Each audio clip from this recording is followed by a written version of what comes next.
Ouch देवर जी, देखना, ouch, मेरी साड़ी में कोई कीड़ा घुस गया देवर जी, आउच, प्लीज एक बार आके देखो ना देवर जी।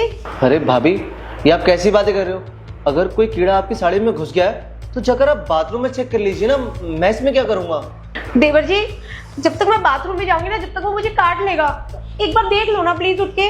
अरे भाभी, आप कैसी बातें कर रहे हो? मैं आपको कैसे छू सकता हूँ? मैं आपका देवर हूँ और ये सब चीजें ना मुझे शोभा नहीं देती है। आप प्लीज बाथरूम में जाकर खुद चेक कर लीजिए ना। अरे देवर जी, आप क्यों शर्म कर रहे हो? जब मैं आपसे बोल रही हूँ कि आके देख लो, आप कितने पुराने ख्यालात के हो देवर जी, एक बार देख लो ना प्लीज। ठीक है भाभी, मैं आता हूँ।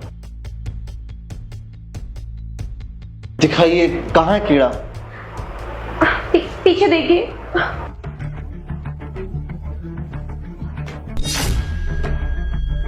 कहाँ है भाभी? मुझे तो यहाँ पर कुछ भी नहीं दिख रहा।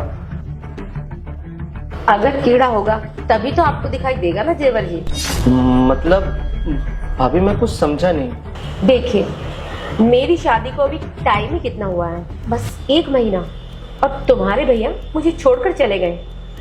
मुझसे पूछो मैं कैसे रहती हूँ अकेले, मेरी भी कुछ फीलिंग्स होंगी ना। मुझे तो ऐसा लगता है तुम्हारे भैया और मेरे बीच में कुछ रहा ही नहीं तो अपनी इतनी खूबसूरत बीवी को छोड़ के वो बाहर रहते हैं। मुझे तो समझ में ही नहीं आता। और वैसे भी इस घर में हम दोनों अकेले रहते हैं, ये बात तो सिर्फ तुम्हें मालूम है ना। तुम मेरी जरूरत पूरी करो और मैं तुम्हारी, ये बात मैं किसी को नहीं बोलूंगी। अरे भाभी, आप ये कैसी बातें कर रहे हो? मैं आपका देवर हूँ और ये सब चीजें ना ठीक नहीं है। और अगर आपको आपके पति की इतनी कमी महसूस हो रही है तो आप एक काम कीजिए ना, भैया को कॉल कर लीजिए, उनको बुला लीजिए और वही आपकी इसमें कुछ मदद कर सकते हैं। देवर जी, मैं तुम्हारे भैया को ना बोल बोल कर थक गई हूँ, लेकिन वो मेरी नहीं सुनते। और वैसे भी देखो ना देवर जी, मैं और तुम इस घर में अकेले रहते हैं, हम दोनों के बीच जो भी होगा वो किसी को पता भी नहीं चलेगा, ना मैं किसी को बताऊंगी ना तुम किसी को बताओगे। और वैसे भी देवर जी, तुम्हारी तो अभी शादी भी नहीं हुई है, तो तुम्हें प्रॉब्लम ही क्या है? भाभी, आपका दिमाग खराब है क्या? आप होश में तो हो? ये कैसी बातें कर रहे हो आप? देखिए भाभी, आपका ना बहुत ज्यादा हो रहा है। अगर आपका ये सब चलता रहा ना तो मैं आपकी शिकायत भैया को कर दूंगा और फिर देख लेना वो आपके साथ क्या करेंगे। भाभी, एक लिमिट होती है हर चीज की, लेकिन आप तो लिमिट क्रॉस ही कर रहे हो। मेरे से ना दोबारा ऐसी कोई बात मत करना, वरना मुझसे बुरा कोई नहीं होगा, समझिए आप।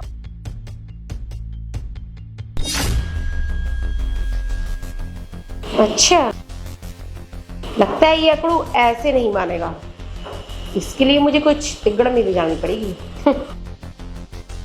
लगता है ये मुझे अभी जानता नहीं है। ऐसे अकड़ू को ना मैं 2 मिनट में सीधा करती हूँ, इसके लिए मुझे कुछ और ही करना होगा।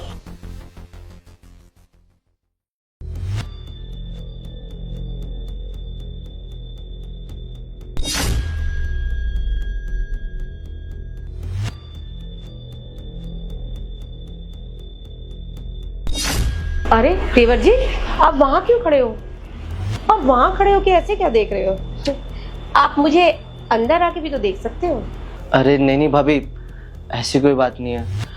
वो तो मैं बस आपसे पूछने के लिए आया था कि आपको किसी चीज की जरूरत तो नहीं है? नहीं नहीं देवर जी, हाँ, मुझे किसी चीज की जरूरत नहीं है। जिस चीज की जरूरत थी वो तो आपने दी नहीं। खैर, आप बताइए कैसे आए आप? कुछ नहीं भाभी, वो मन में ना एक सवाल था।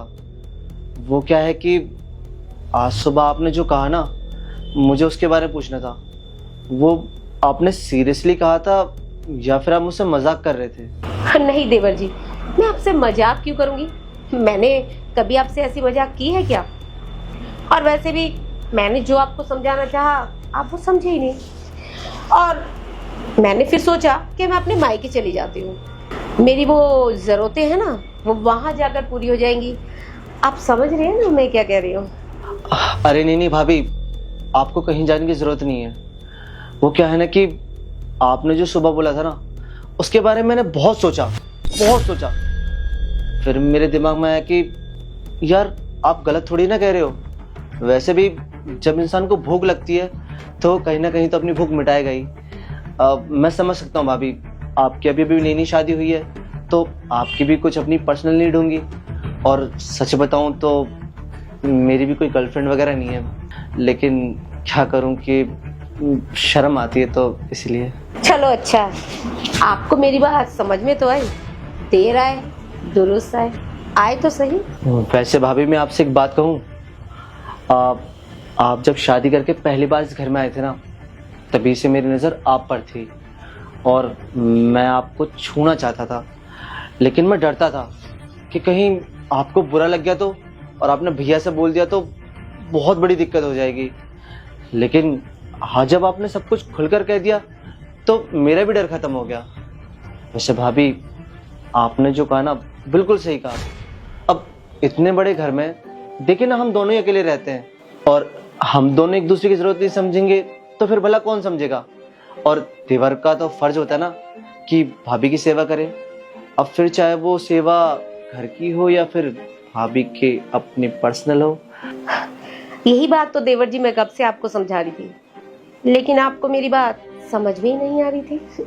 खैर छोड़ो, आपने वो कहावत तो सुनी है ना, प्यासा खुद कुएं के पास आता है, लेकिन आपके पास तो खुद कुआं आ रहा था।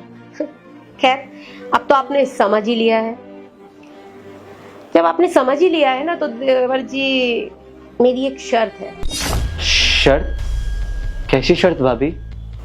देवर जी शर्त ये है, जो प्रॉपर्टी ससुर जी ने आपके नाम की है ना, वो प्रॉपर्टी भी आप मेरे नाम कर दो। तभी आगे कुछ हो सकता है। बस भाभी, इतनी सी बात? अरे जब मैं पूरा का पूरा आपका हो चुका हूं तो प्रॉपर्टी क्या चीज है। बस एक बात याद रखना भाभी, आपके और मेरे बीच जो भी कुछ होगा ना, ये भैया को पता ना चले। अरे देवर जी, आप टेंशन क्यों लेते हो? ये बात तो आपके भैया को क्या, किसी को भी पता नहीं चलेगी। ये तो सिर्फ मैं जानती हूँ ना। आप वहां पे क्यों खड़े हो? मेरे पास आओ। ठीक है भाभी, आज से आप इस घर की भी रानी और मेरे दिल की भी।